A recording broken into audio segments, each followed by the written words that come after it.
Right, Missy, player-driven narrative. Okay, the world of Verra will be the same on each server, but nodes will develop differently. Different servers will have different narratives.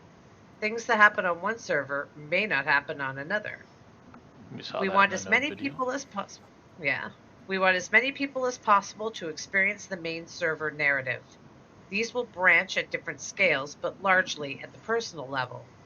Where things change is at the node level. Different parts of the story will be unlocked based on where and when the nodes grow. Unlocking a part of the story in a certain way locks out progression of the story in a different way. You'll see different antagonists, different NPCs, and different calls to action depending on what's happening with the server at that time. It kind of redefines what the players will experience in an MMORPG to come into a wilderness that is devoid of really any structure outside of what the community creates themselves.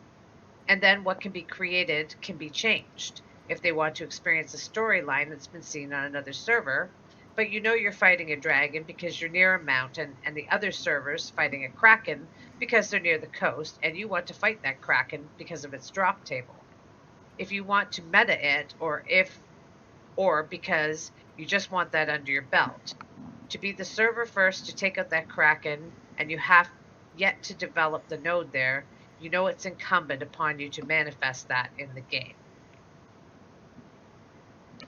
So I guess that's talking about, well, I don't know whether that's an alt because, you're taking your story arc in the same way. You're going to fight that dragon.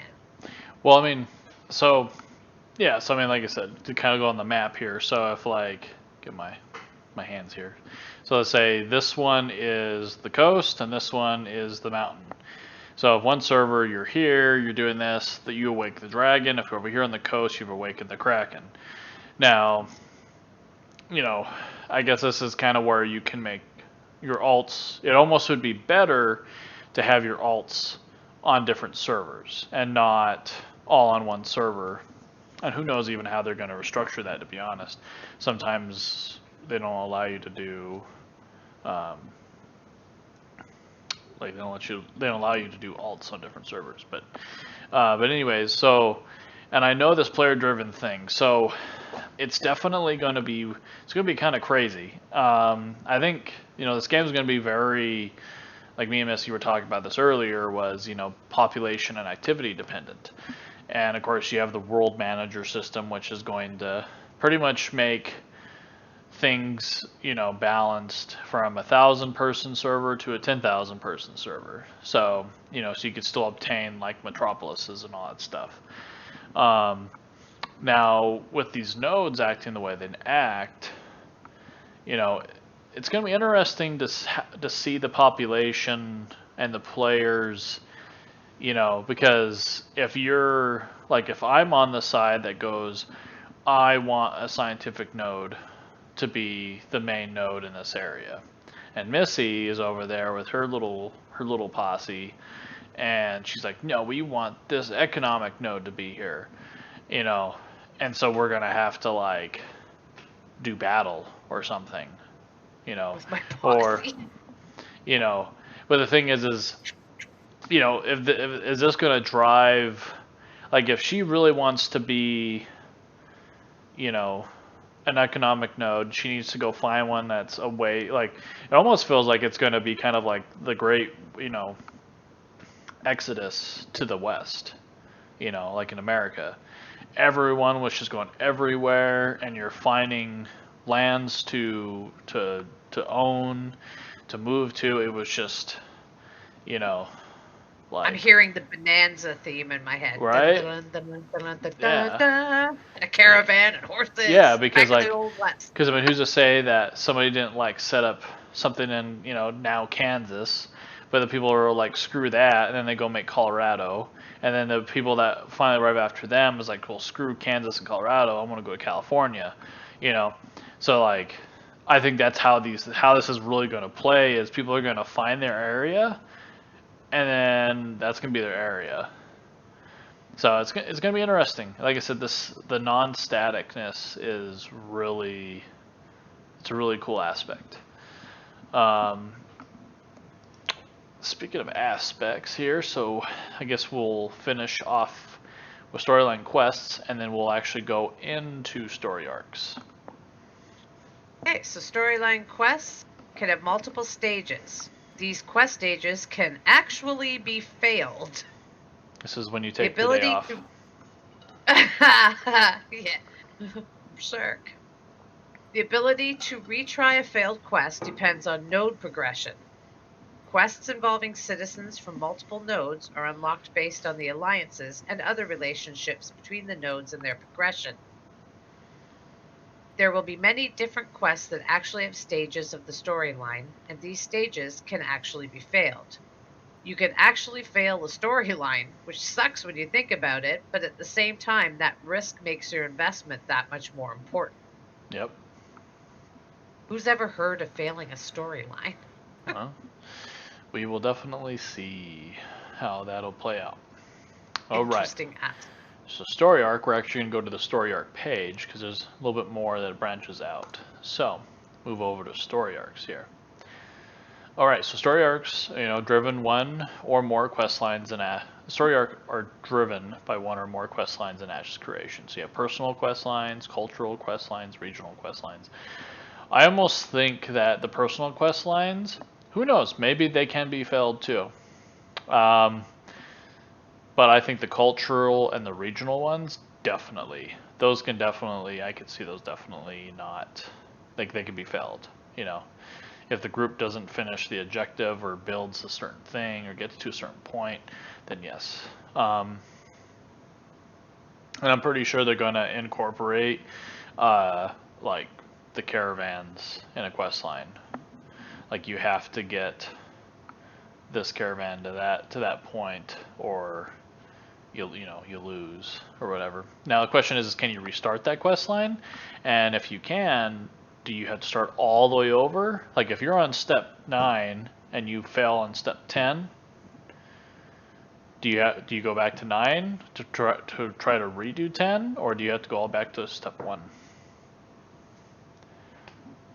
And if that step 1 took you like a week to get to step 9, yeah. Or maybe you fail that story and you start a whole different story because you failed that storyline. Yeah, that'd be pretty cool.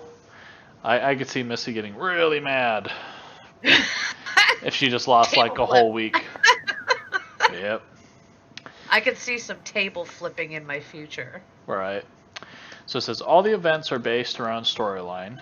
Good thing. All the narrative quests are based around storytelling. All organizational quests are based around storytelling. The game is built from a story basically. So we want to make sure that context and relevancy for all the actions that you're doing in the game. So that's awesome. Like I said, everything that you're doing in the game is either changing the storyline, enabling the storyline, hindering the storyline. Let's say technically your job for your storyline, Missy, is to stop me from progressing my religion or something. So your storyline is to stop me, and my storyline is to progress. Well, I'm glad you work a lot. Right. Because I'll go beat on your freehold while you're at work. That's what she said. But anyways, the overarching narrative is that players are the returning children of Verra. They will not be characterized individually as saviors. It says even player-driven mechanics will still have story components. There will be a reason why the player-driven mechanic is available or required of the player. So you will know every system that's created touches a story. So that's pretty cool. Every stage and node develops. It's unlocking narrative storylines. It's changing the spawn population of the area around it.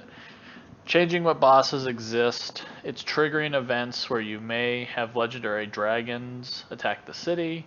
It's basically writing the story of the server based on the actions and determination of the players. So you may experience a dungeon 1 month earlier and have completed different storylines that relate to this location the next month, because something has changed either geographically or from the node standpoint. Oh. Thanks for following. Time to stretch? Yeah, we do need to stretch. Yeah, stretch, Missy. Yeah, Stretch. Yep. Okay. Going. Let's see here. Yeah, so the location next month. Yeah. So pretty much is what they're saying is every day when you log into this game, there should be something new going on. Or new or different. I mean, you could have went to bed. The town is safe and sound. The next day you log on and you're logging into like an ogre invasion, and you're just like, what the hell's going on, right? So I think that aspect is going to be exciting. Like, you will once again be excited to log into this game, right? Or just into an MMO. You're just gonna be like, whoa, what's going on? Or I'm playing and I'm like, Missy, you need to get up now. Shit's going down. Your house is being destroyed. There's a dragon attacking. I'm working. She would have to come home. She'd be like, I gotta leave. I think I have a fever. Yep, exactly. Let's see here. And if it's a really bad siege, then I might have to go into quarantine. Yeah. So certain story arcs can be unlocked through bulletin board systems. Certain requirements would need to be met in order to access story arc quests. So a lot of definitely like group content to try to like push for a certain quest, especially if like that quest gives us a really nice weapon, right?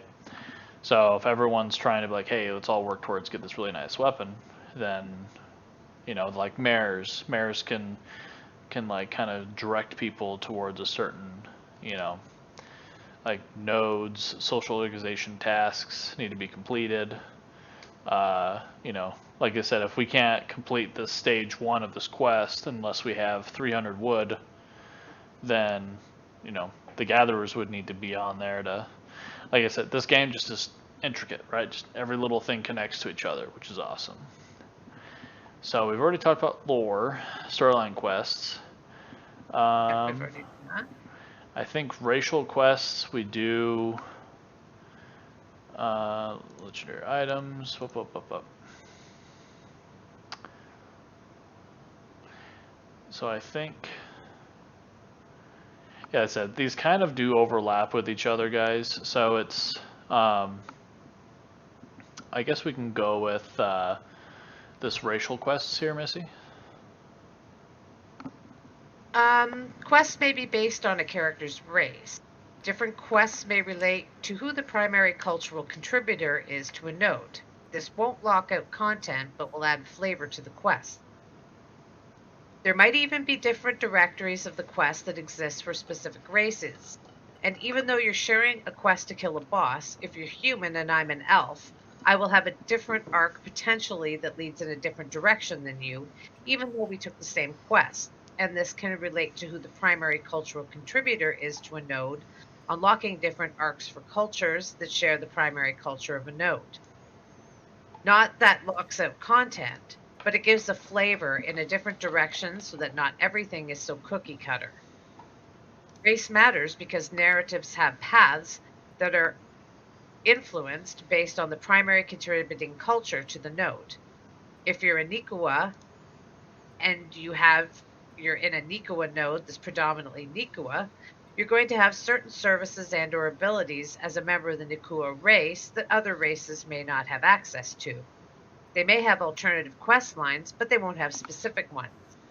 Now, those specific Nikua quests will then relate to the meta-narrative that's present in the world, and they'll start to direct some of that meta-narrative.